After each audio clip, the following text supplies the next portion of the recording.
Las gélidas temperaturas de hasta 18 grados bajo cero han provocado ya al menos 40 muertos. La mayoría son personas sin hogar, fallecidas de hipotermia.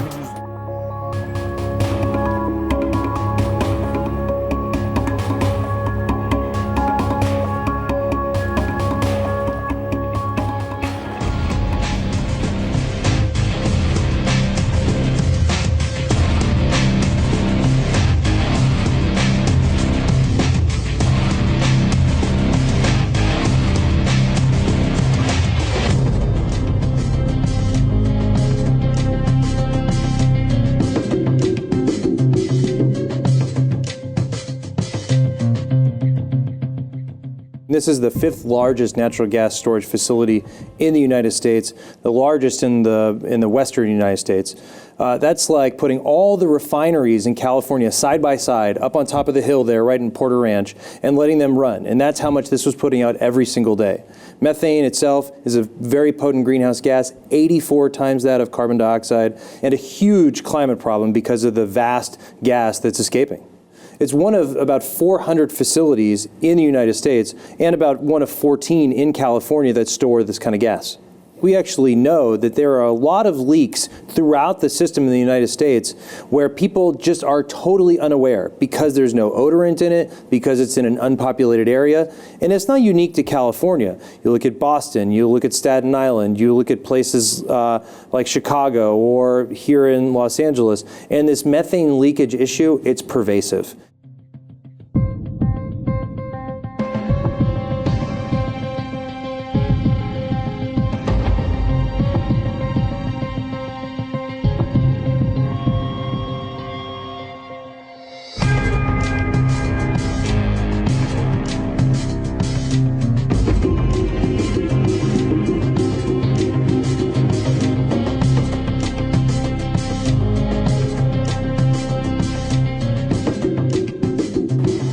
In this disaster, thousands of Porter Ranch residents have fled their homes to escape the dizziness, illness, and fatigue caused by the leaking gas. I mean, if Southern California Gas, the company that owns the leaking well, first reported the leak back in October, why did California wait until January to declare a state of emergency? There used to be an oil field, so they extracted the oil from it. There is an empty oil dome now under that field, and the Southern California Gas has been using that empty oil dome to store gas in. In 1979, 36 years ago, the company learned that gas safety valve had broken. So they decided simply to remove it. But they told the regulatory agency, which is called DOGGR, the Department of Oil, Gas, Geothermal Resources, they told them that they had replaced that safety valve, but they hadn't. In order to save money, they just took it out. So there was no fail-safe.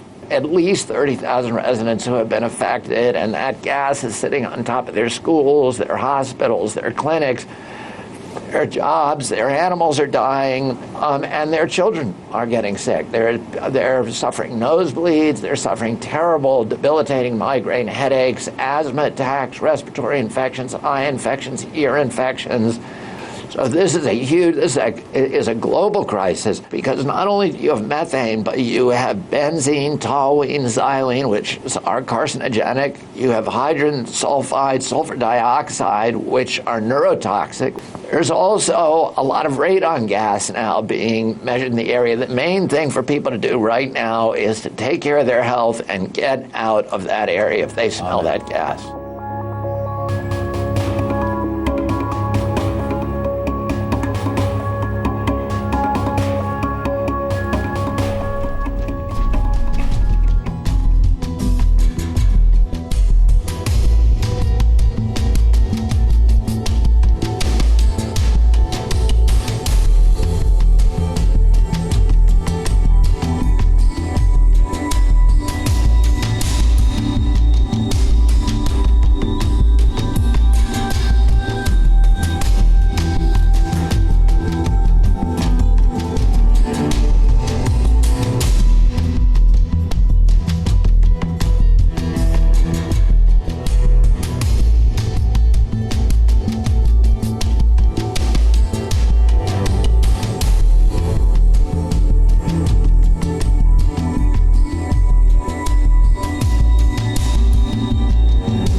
full spectrum dominance, meaning revolution in military affairs, asymmetric warfare. We're now in a whole different ballgame in warfare ever since the discovery of all that can be done with electromagnetics. So full spectrum dominance, C4 is another term used, bandied about by the military. That's command, control, communications, and cyber warfare. The C4 domination of the electromagnetic spectrum, all the way from radio waves to gamma rays. And so if you look at it, our little band on the spectrum is just so tiny, what we can see, what we can perceive with our five senses. But there is so much more. And that is my hope is when I wrote the book, I wanted to, first of all, kill forever the ridiculous idea that chemtrails is a conspiracy theory. I also wanted to show how chemtrails and HAARP work together and how they each need each other. The experiments were very successful for the military. They were able to see how they should conduct their other agendas. And now we have ionospheric heaters all over the world. In fact, not just stationary. We have them on, they're mobile, and we have NEXRADs, radar installations on military bases galore around the world. So what is really being set up now with the chemtrails HAARP instrumentality, which is a global instrument, not to think Alaska anymore. What we have is a space fence. The interesting thing about all of these global instruments is how do they work together? Well, they need that grid. They need a grid upon which to build their operations, whether they're weather operations or weather warfare, whatever they are, targeting of individuals, targeting of entire cities, entire small nations. What was needed, what was essential to this space fence grid, and I call it a lockdown of the planet, was to ionize our atmosphere and keep it ionized. Now, an ionized atmosphere means it's battery ready, it's electric, it's ready to go for any military operation that there might be, including communications, but other things. I remember very well when Iran had a drought that seriously crippled the country just 3 or 4 years ago, and they came right flat out and said it was weather warfare from the United States. So it is a way to muscle countries into obedience. It is a way to threaten countries to go along with your program. It's also a way to make money, and that has to do with weather derivatives. We now have a term for what we're seeing. We're seeing the creation of disasters to make money. Mm-hmm. And I think right away of poor New Orleans and Katrina.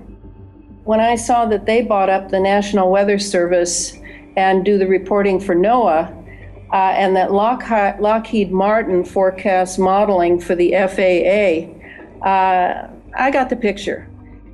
When Edward Snowden made the announcement of something I'd known for a decade was in place about the surveillance, that's really what the space fence is primarily about, surveillance.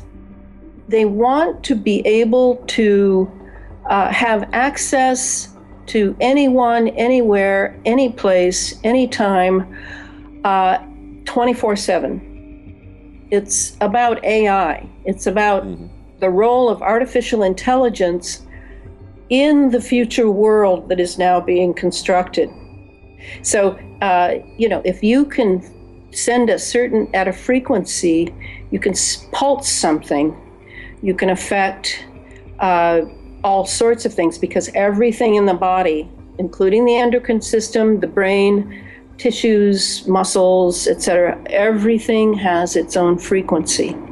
And so it's not hard to see that if you can electrify the entire environment and set up. And to do that, you need instruments around that can keep tweaking the chemtrails, the heavy metals in the chemtrails, keep tweaking them so that they're constantly ionized, constantly active. Then you can set up a world in which we are all part of that electric grid. We are part of what they love to call the hive mind. They don't have to necessarily zap our brains because of cyclotron resonance. We're resonating with whatever that pulse is in our environment. We resonate. We're built that way. We can see now what the elite are and aren't. I find that to be really positive. It may not feel good that our illusions are just falling one after the other, but this is how consciousness grows, is by releasing your illusions and confronting your time.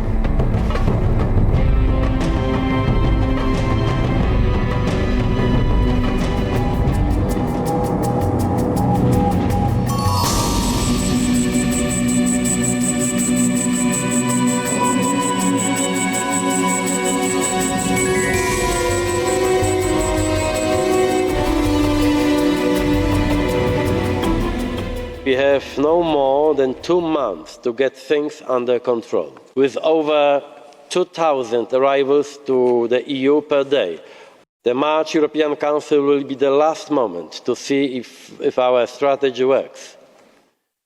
If it doesn't, we will face grave consequences such as the collapse of Schengen.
There seems to be a problem of immigrants to integrate into German customs, to behave according to German rules, and this came to an outbreak at New Year's evening, and there will be certainly a reaction on part of German public opinion which will be less and less in support of Angela Merkel's immigration politics.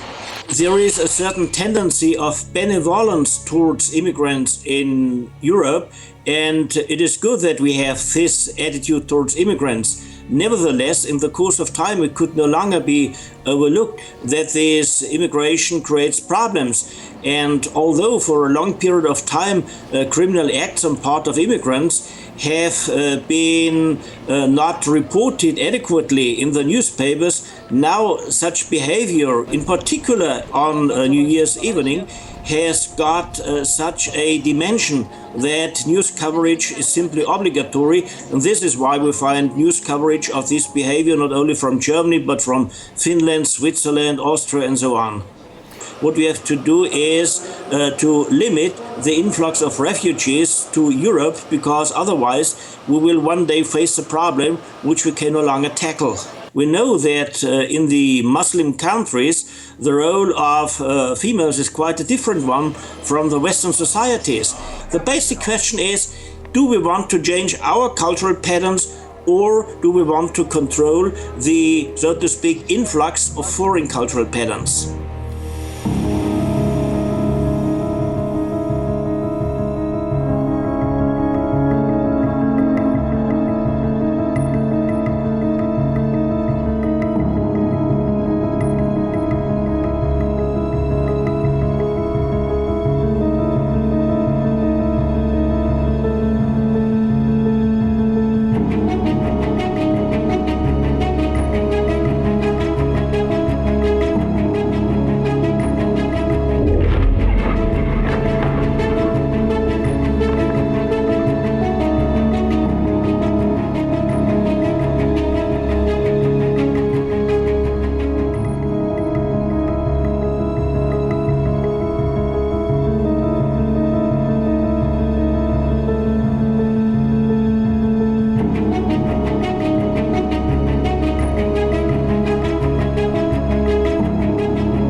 Curiosamente, la censura oficialmente, por ejemplo para la prensa, ya no existe, aunque hay otro tipo de censuras. Pero no solo para la prensa. Las últimas noticias que vienen de Suecia me han dejado tan impresionado que yo quiero comentarles algo. Porque yo creo también que el trasfondo es muy potente y nos influye absolutamente a todos. Verán, la nueva censura evidentemente es lo políticamente correcto. Lo políticamente correcto, no sé si está bien o mal, en cierto momento, pero cuando extiende sus tentáculos y lo domina todo, el periodista, el cámara, el director de una cadena de televisión, el hombre que hace un periódico, el cantante, yo que sé, cualquiera, empieza a tener un miedo cerval a no quedar mal. Y el miedo a no quedar mal te acaba convirtiendo en un títere de no sé qué ideas. Ejemplo gráfico de hasta qué punto una cosa que es ser políticamente correcto al extremo nos puede llevar al desastre. Porque, oye, cada uno puede opinar lo que quiera, pero ¿en qué momento esa otra censura acaba siendo apocalíptica? Pero cuando lo políticamente correcto y el temor a no ser del rebaño, a ser marcado por un dedo social que te diga que eres un fascista, por ejemplo, hace que el policía jefe de un país tan adelantado como Suecia se calle la información y mienta, por tanto, ¿qué está pasando? ¿Qué otras cosas no estarán pasando? Si están siendo personas, mujeres u hombres, me da igual, atacados, ¿por qué vamos a ocultar la información? Es el mismo miedo de decir algo contraproducente en las redes. Artistas, personas con larga trayectoria, y que les da miedo decir lo que piensan por cómo va a ser la reacción del público. ¿Pero esto qué es? Y somos nosotros los adalides de la libertad, ¿verdad? Y los más progres del mundo. Y queremos libertad. Pero, oja, de este tema, de esto, no se puede hablar, o se puede hablar solo de cierta manera. El poder de la censura, autocensura, de lo políticamente correcto es terrible. Así que por lo menos sepamos que esto pasa.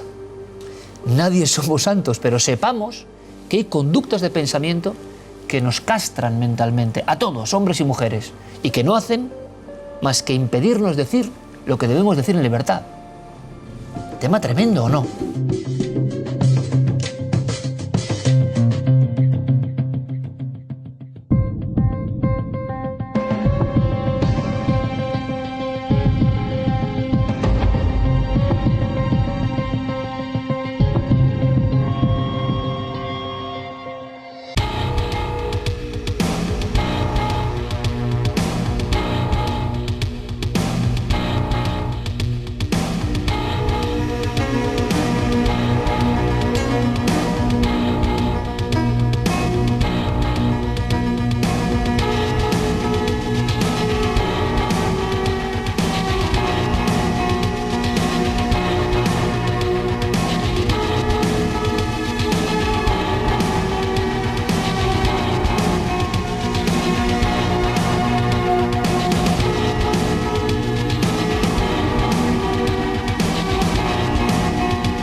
Heute, am 1. Januar 2016, tritt in der gesamten EU ein neues Gesetz in Kraft, das sogenannte Bail-in-Gesetz.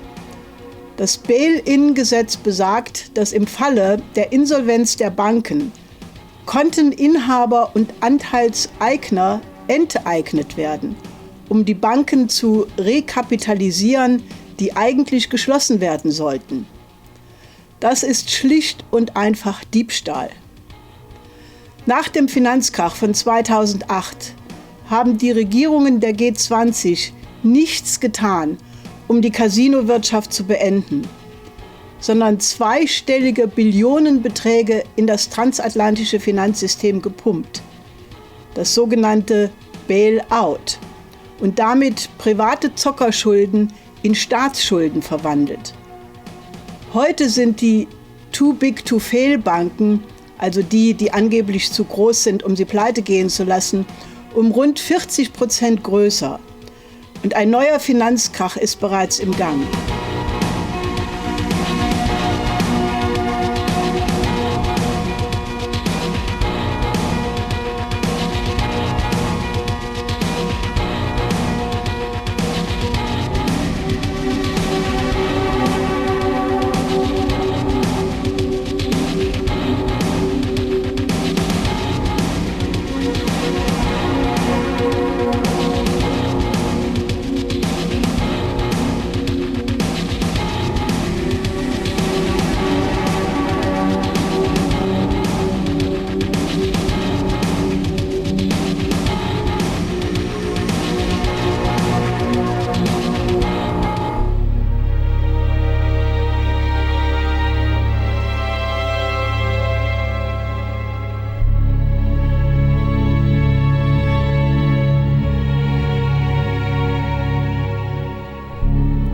It's a global recession going on. When you listen to the media, first they blame China, and then they blame oil.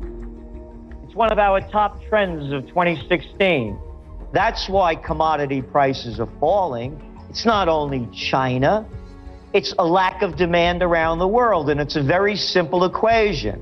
Far too few have much too much, and far too many have much too little. We all know about the 0.01% that controls the world's wealth, and I'm not making that number up. You have 85 people that have more dough than half the world's population, at 3.25 billion people. They can take the people to war very easily. You've heard me say this before. When all else fails, they take you to war. And that is going to be the end game unless we change it. There is no stopping this economic decline. It should have happened, but it was stopped after the panic of 2008 because of all of the cheap money that they threw into the system with quantitative easing, a word and a system made up that never happened before, and zero interest rate policy. So now they've run out of tools. And the other fact of it is that the wealth created since the panic of 2008, 95% of it went to the 1%. So what we're looking at is the worst oil collapse since OPEC really became OPEC, 1970s. Now we have to put it together into where we're going. Look what's going on in the Middle East. These dictatorships that they like to call the kings and the emirs, these countries are in deep trouble. Remember, now we're looking at oil at around $29 a barrel. Saudi Arabia needs $100 a barrel just to break even. The Middle East has exploded. It's not about to explode, it has exploded. It just hasn't made the news, just as the financial crisis that we're going through now in the equity markets has not. With the conditions going on now in the equity markets and the reality of a major crash happening, coupling on that, if there is, quote, a terrorist strike, false flag or real, you may not be able to get your money because they'll call, quote, a bank holiday. You can't get your money, and they'll devalue it. And they're devaluing currencies around the world. Prepare for the worst is my motto. If the worst doesn't happen, you lose nothing. Yeah. If the worst happens, you can lose everything.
transhumanism, if you listen to people like Kurzweil, you are told that transhumanism, putting technology inside the body, what they're calling implantables, will make us superhuman. No, it won't. It will make us super robots.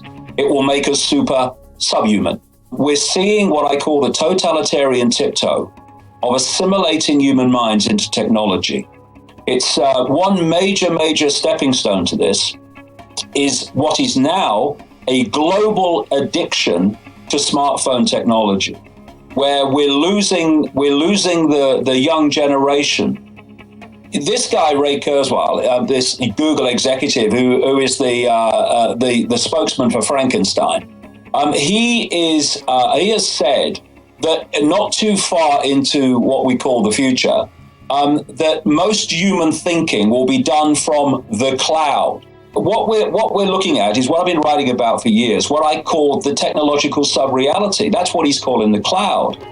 It's a Wi-Fi, if you like, a massive Wi-Fi cloud, a massive Wi-Fi technological sub-reality in the region of the planet that humans live in.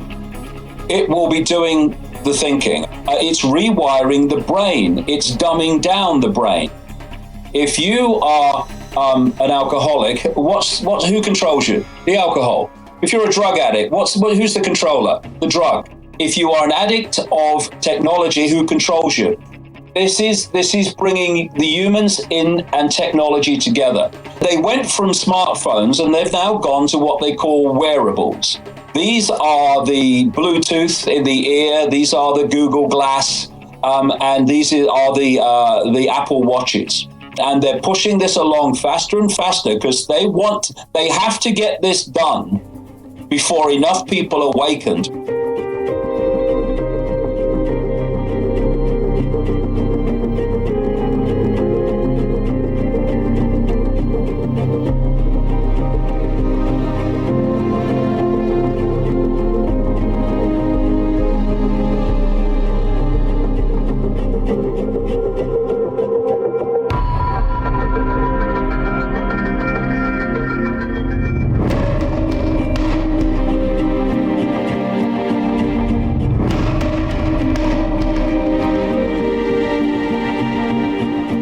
Bei mir im Studio begrüße ich Zukunftsforscher Oskar Villani. Schönen guten Abend. Hallo. Das ist nämlich jetzt ungewöhnlich, dass wir uns begrüßen mit Handschlag, aber in diesem Fall hat das einen Sinn. Warum? Wir hören, ein implantierter Chip wird von manchen Politikern gewünscht, aber das ist gar nicht mehr notwendig. Warum? Naja, das ist Schnee von gestern. Ich habe Ihnen da jetzt gerade ein paar hundert Mikrochips in die Hand gegeben. Die werden für die nächste Woche bis 14 Tage an Ihrer Hand kleben. Aber meine Hand ist leer. Ja, das sehen Sie nicht. Die sind ganz winzig klein. Wenn Sie genau schauen, werden Sie sie schon sehen. Das sind so ein Viertel so dick wie ein menschliches Haar. Was würde man jetzt damit wissen von mir? Ich kann Sie damit rund um die ganze Welt verfolgen. In weiterer Folge könnte ich auch so Dinge wie Ihren Blutdruck messen, Ihren Zuckerhaushalt, ein paar biometrische Daten, das ist schon drinnen. Man muss vor dieser Technologie an sich nicht Angst haben, aber vor dem, was aus politischem Dilettantismus oder aus Gier daraus gemacht wird. Das heißt, der technische Fortschritt hält nicht Schritt mit dem Schutz vor Missbrauch. Das ist ganz richtig, er hält aber auch nicht mit und schon seit langer Zeit hält sozusagen der geistige, der ethische Fortschritt nicht Schritt mit dem, was technisch möglich ist.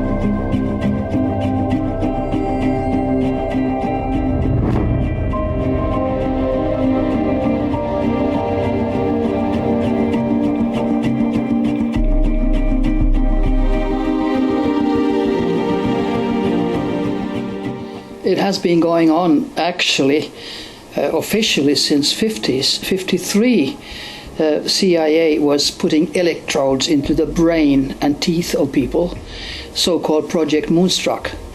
That was to follow them and to control them. And of course, since that time, the electrodes, quote, quote, have become smaller and smaller and smaller. But it's usually done with the vaccinations, because already in Vietnam War, the soldiers, Americans, were chipped in the vaccinations, and in Iraqi First War they were also already chipped, and they were even given orders when they had the chip in the body through the satellites and through their supercomputers. They were given orders straight into the brain, and this is verified. I mean, this is just a fact.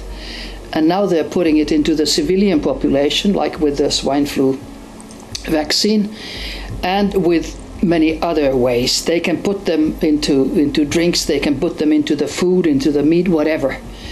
The aim is to get every single person on this planet to be microchipped. Well, nobody officially in the mass media says what happens when you're microchipped. They have different programming for different people. Some people are programmed just to be observed, what they're doing, and their reactions to certain things. Some people are programmed to hear voices in their head. That's called synthetic telepathy.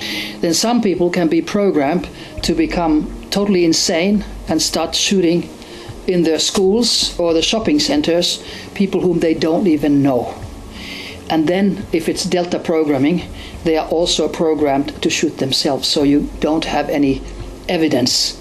And that is a weapon. A microchip is a weapon when it's beamed with electromagnetic beams, and then it makes you act however you are programmed to do. So it's very, very negative. But this is never coming out in the mass media. It's only the positive effects. You know, if you're paralyzed, you can be walking again. If you're blind, you can see again. If you're deaf, you can hear again. Yeah. But your private life is totally gone for the rest of your life, because they can see with your eyes, they can hear with your ears, and they can influence you. And they can influence your dreams, your subconscious, and they can read all your thought signals. They want to observe and they want to control. And who do they want to control? It's not just the military, but all the leaders. Leaders of the world. And the leaders of the world meet in Bilderberger meetings or Trilateral Commission or Aspen Institute or wherever. Now, do you think that they would skip for being microchipped? No, of course not. But maybe their microchipping is a different programming than the rest of us. It's totally possible. Because if you think of today's leaders, quite a few of them behave like they would be biological robots taking orders. I mean, it's on the very, very top. Or then are they, some of them, psychopaths? There's a lot going on in this field which is not positive. And it's definitely not positive for the population of the world that everybody is going to be microchipped.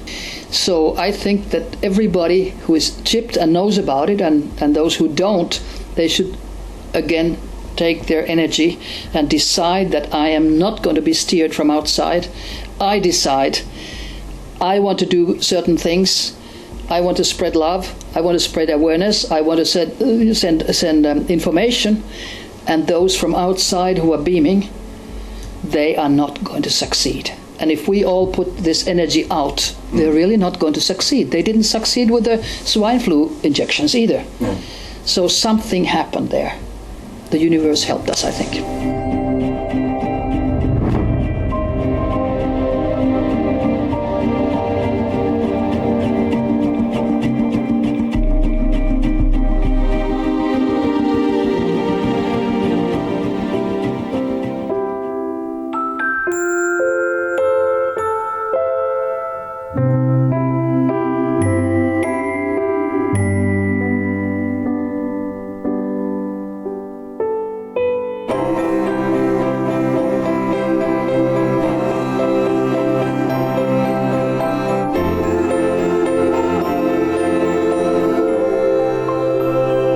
You've got very young children thinking it's okay to tag things that are precious to them. So you can imagine the conversation going something like, well, Mummy, you tag my teddy, and I love my teddy. Why don't you tag me? Do you not love me? And that deep psychological sort of, it's okay to tag things that you love because that's how we operate in society. But I wouldn't be at all surprised if there was some sort of government or industry hand in this.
El volcán Popocatépetl y el volcán de fuego de Colima, ubicados en México, se han convertido sin duda en los centros de actividad ovni más recurrentes del mundo, de acuerdo a la calidad y número de evidencias que se produce en sus alrededores.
El Popocatépetl, según ellos, marca como una etapa nueva en el planeta y en especial para nosotros, los humanos que habitamos esta región, ¿verdad? Entonces, el Popo va a ser como un parteaguas en donde vivimos de esta manera, hizo erupción y viene la nueva etapa. Pero tiene que ser en su momento, ni antes ni después.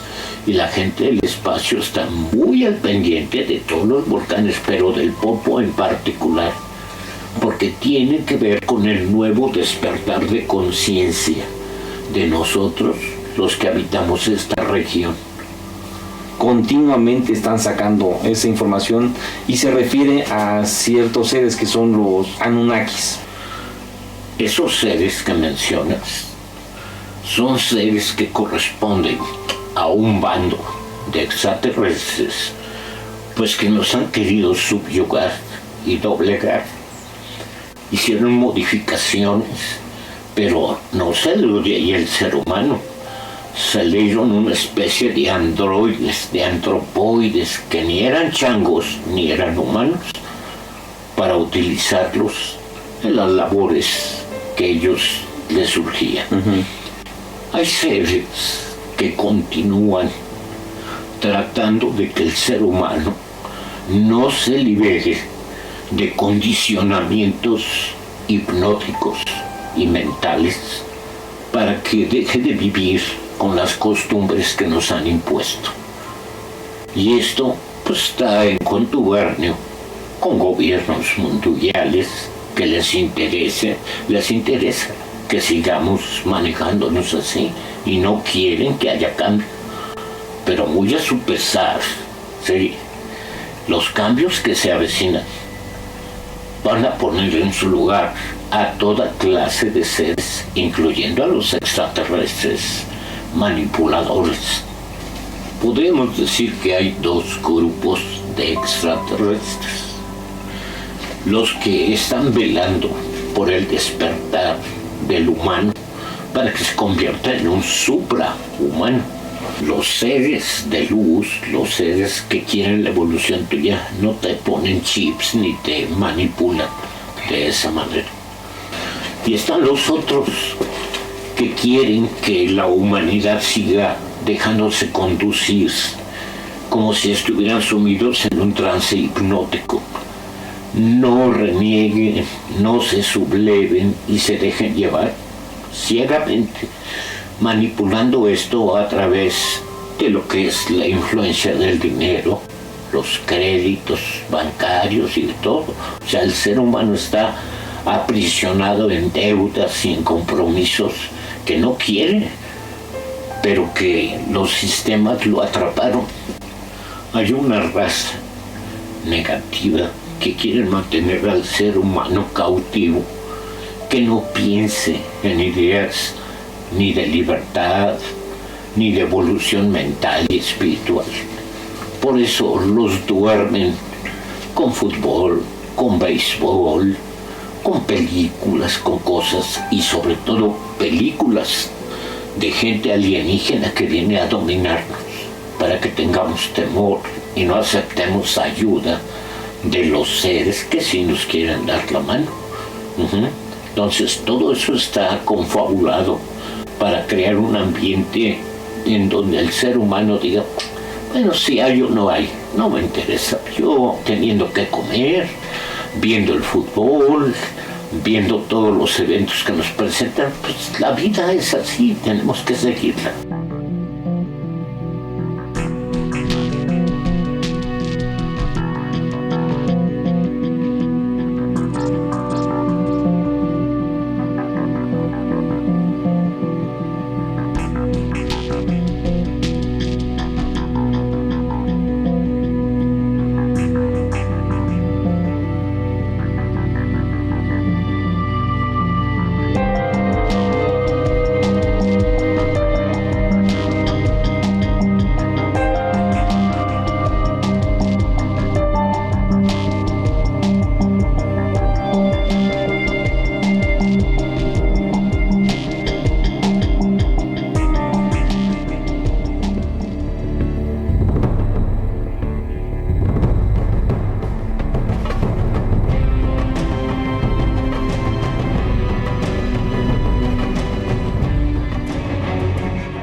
Hoy os hablaré de una de las razones más importantes para entender por qué este planeta está como está.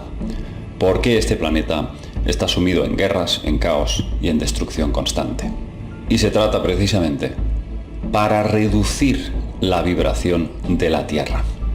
Como todos sabéis, todo cuerpo físico, cualquier objeto material, sea un árbol, una mesa, cualquier objeto, por insignificante que nos resulte, emite una frecuencia. Todos absolutamente estamos conectados a frecuencias de todo tipo. Hasta el objeto más simple las emite y empuja al resto de átomos, y así infinitamente vivimos en un universo en que todo está interconectado. Una cosa afecta a la otra. En efecto cadena.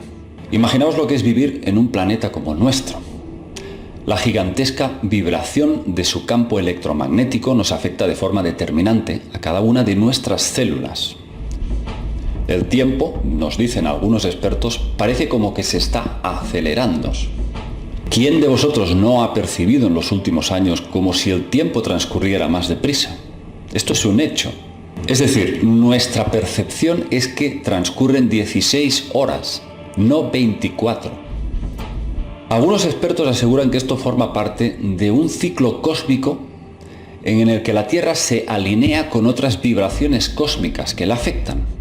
Algunos aseguran que nos encontramos dentro de una especie de cinturón de fotones de alta densidad de partículas.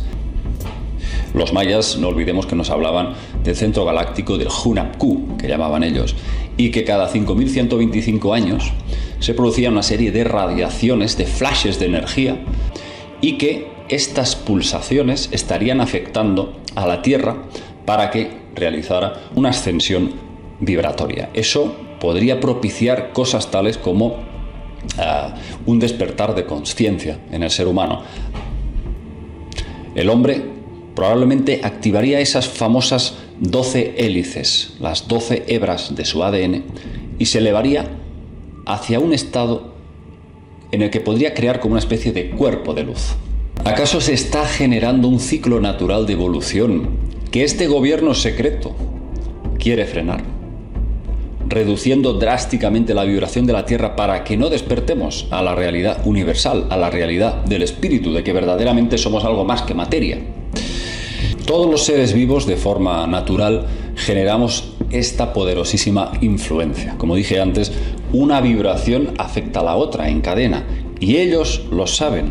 Por eso quieren impedir que nos elevemos hacia la frecuencia de la armonía, del amor, de la empatía.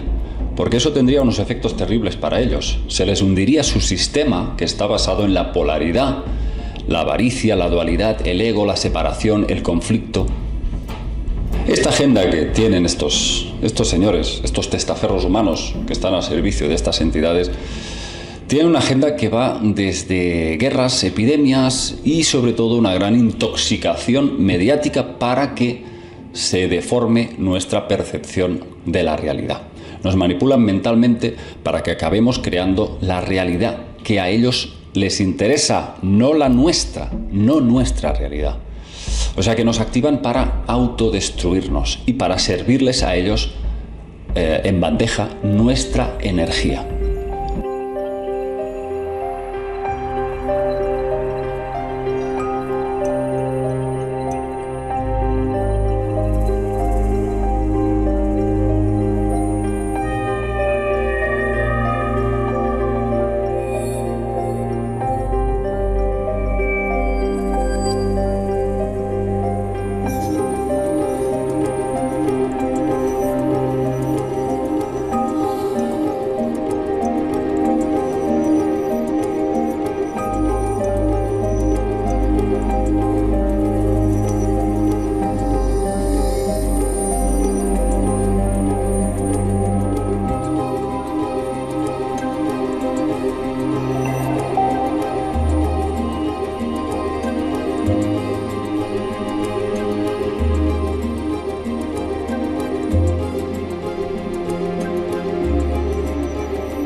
New Year's resolutions are just another form of procrastination. People just set targets that are way too big, get frustrated, have self-doubt, and give up on them before spring. You need to break up your goals into tiny pieces so that each one is within reach. And how about you start off with doing something that's achievable right now, in this instant? Why can't we begin by just being more thoughtful and respectful towards each other? As Anthony Gucciardi points out, why can't we carry that holiday spirit into the rest of the year? Why does it only apply for a few days? It's the holiday time. Try to be a little bit nicer. Can you imagine what would happen if we extended this holiday spirit to every single day? There's no holiday spirit. There's the human spirit. There's actually caring about people. We just choose to express these sides sometimes only during the holidays, only during Christmas. Look, instead of drowning out the crushing reality of how utterly pointless your life is by self-medicating with booze, drugs, and vapid entertainment, why not address the source of the problem? You're constantly inebriated because you're trying to distract yourself from the voice of conscience. You're so desperate to create enough noise so that you no longer have to hear the resonance of your true human spirit. A resonance that demands you fill your life with meaning. Meaning based on having principles and striving towards something authentic. A rejection of self-defeating nihilism, hedonism, and debauchery. And that doesn't mean that you can't have fun, but you've got to earn it. And you don't earn it by just creating vague, meaningless lists that you're just going to end up ignoring anyway. You don't earn it by drowning out the voice of conscience. You earn it by having focus, discipline, and making your life about authenticity and principles. You earn it by taking small steps every day to become the human that you truly want to be.